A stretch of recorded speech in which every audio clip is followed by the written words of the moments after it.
We've been investing as a firm, we've been investing in AI for well over a decade, starting give or take 2010. Our initial investments in AI were very focused on ad tech, which was the killer app for machine learning. Many of those ad tech alumni that we invested in then ended up using those experiences to start other companies leveraging AI, and we followed them into sort of a broader set of things. In 2013, Databricks was just getting started. I became a seed investor in that company, and that gave us a ringside seat into what was happening on the infrastructure side of the house. Most of our investments till then were on the application side or applied AI. And over the last sort of 10 years since 2013, between Joanne, Charles, Steve, and I, we've built a fairly broad portfolio on the infrastructure side, including investments in companies like Cerebras, Cohesity, Portanix, Anyscale, and many others. We were early investors into deep learning starting 2016 or so. An early example is a company called Eightfold that took BERT, which is an off-the-shelf model, and has since then sort of forked BERT and built a whole set of proprietary LLMs with that starting point.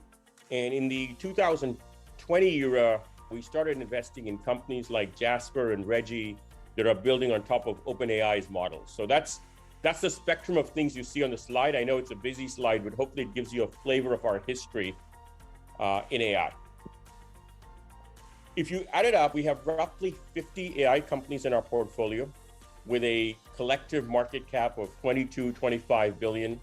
We think about the world of AI in three broad categories. The first, which is the layer on top, is what we call intelligent automation.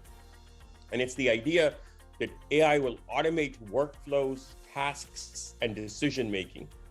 And we think of intelligent automation in two buckets: vertical apps, for example, AI applied to Fintech, which is a large part of this conversation, as well as horizontal apps that are automating functions like sales or marketing or HR tech. So that's one big bucket, and it's roughly half of what we do.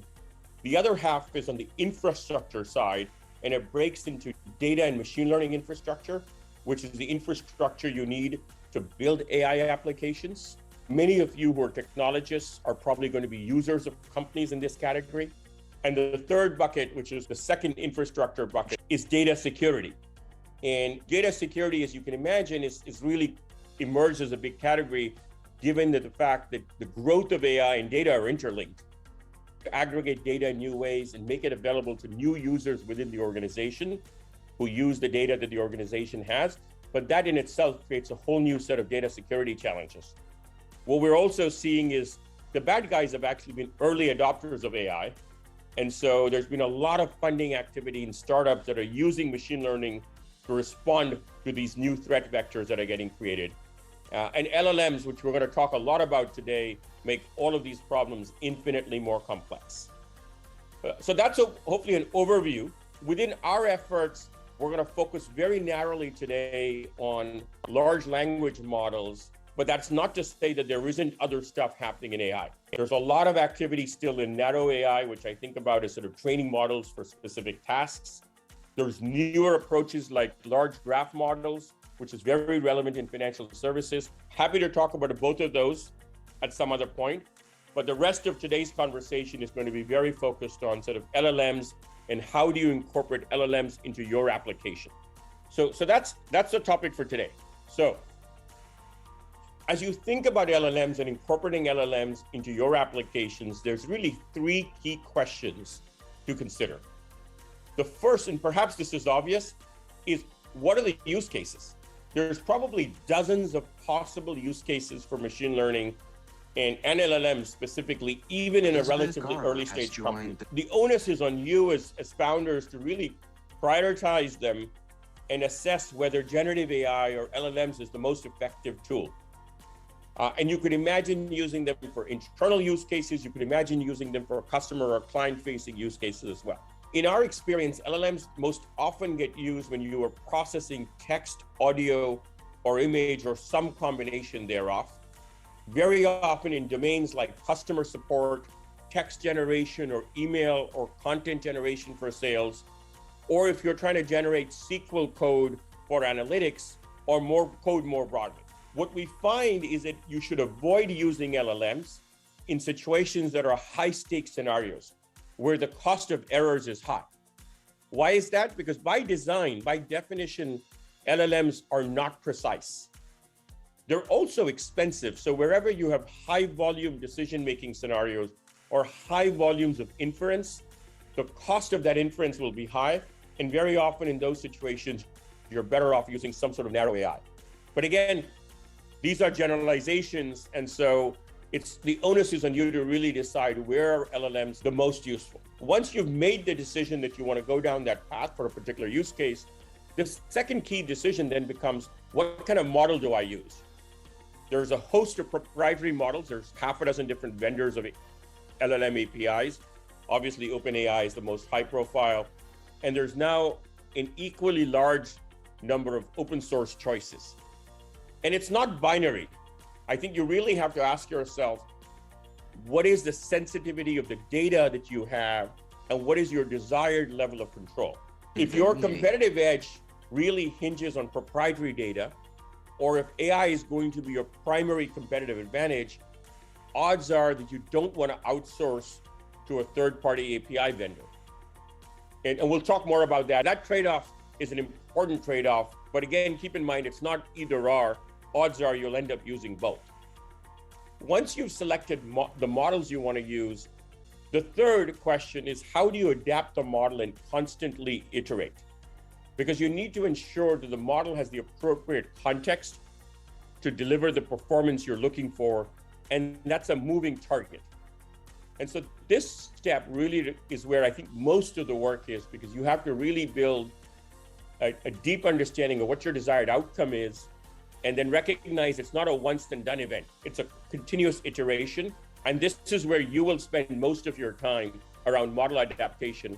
And I'm going to spend most of the time in this presentation talking about sort of the various ways to do model adaptation. But before we go into that, let's spend a minute really just on choosing what model. As I said earlier, you do have to make a decision about whether you're going to start with an open source model or a proprietary model.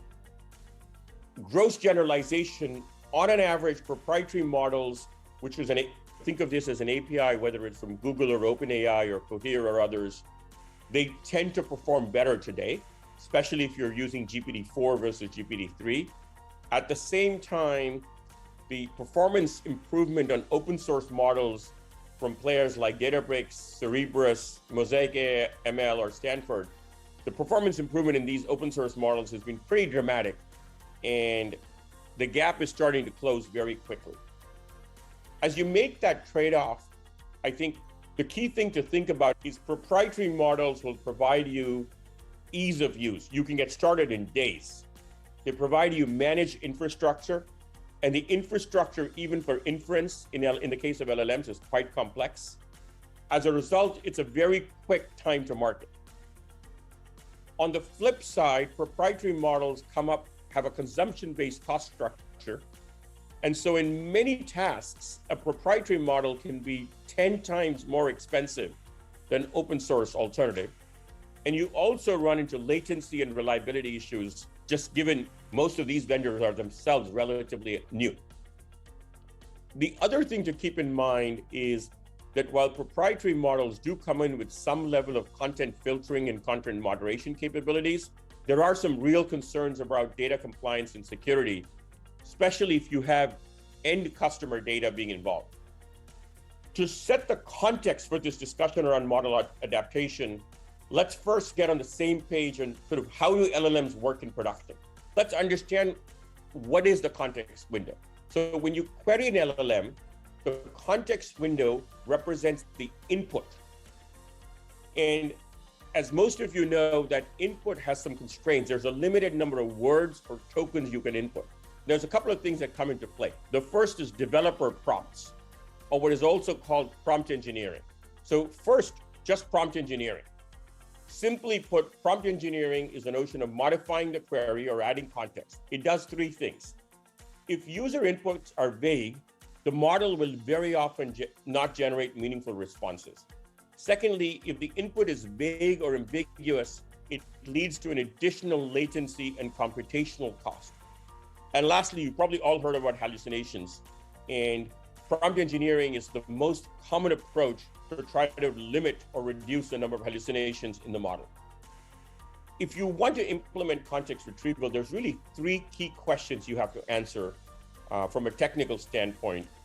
One is you have to chunk data. So how do you chunk data? Secondly, what search technique do you use?